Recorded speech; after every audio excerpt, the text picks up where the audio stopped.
दशरथ राजाचा फार मोठा आवडता आहे, प्राण आहे. तर त्यांचं वचन आहे. त्यांचं वचन काय? भरताला गादी आणि तुला 14 वर्ष वनवास मान्य आहे का? म्हणे हो, ते मला मान्य आहे.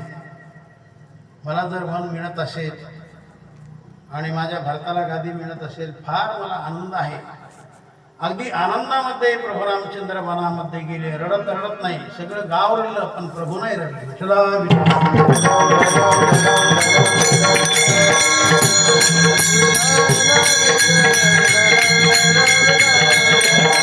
स्वार्थ सगळा बाजूला ठेवला. जो पाय सिंहासनावर टाकायचा तोच पाऊल त्यांनी रानावनामध्ये टाकला. अर्थात त्यांनी पित्याचं वचन फेल केलं नाही, पित्याचं वचन परिपालनच केलं. कारण त्यांनी ओळखलं की आपल्या कुळाची रीत आहे, पद्धत कोणती? रघुकुल रीत सदा चली आई, रघुकुल रीत सदा चली आई, प्राण जाई परिवचन जाई,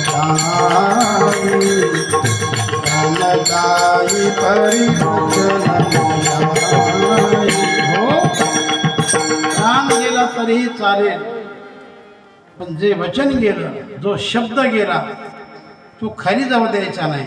म्हणून एक तर शब्द कोणाला देऊ नका, आणि शब्द दिला तर खरा केल्याशिवाय राहू नका. त्याच्यात लक्ष्मी असते. सत्य तिथं भगवान, भगवान तिथं लक्ष्मी, हे निश्चित असतं. विठ्ठला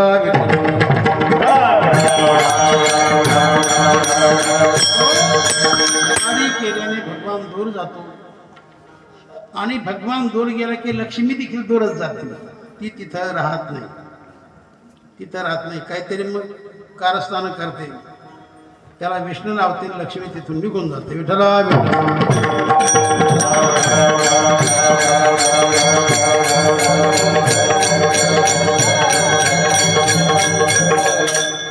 माणसाच्या जीवनामध्ये नेहमीच अनुकूलता नसते. काही असं काही तसं, पण लई देवाला तुम्ही करू लागले, काही ना काही करू लागले, नाहीच मान दिला तर देव काय करेल त्याचा भरवसा नाही. हो, त्याची अनुकूलता भगवान काढून देतो आणि त्याच्या जीवनामध्ये सगळे दुःखच निर्माण करतो. विठ्ठला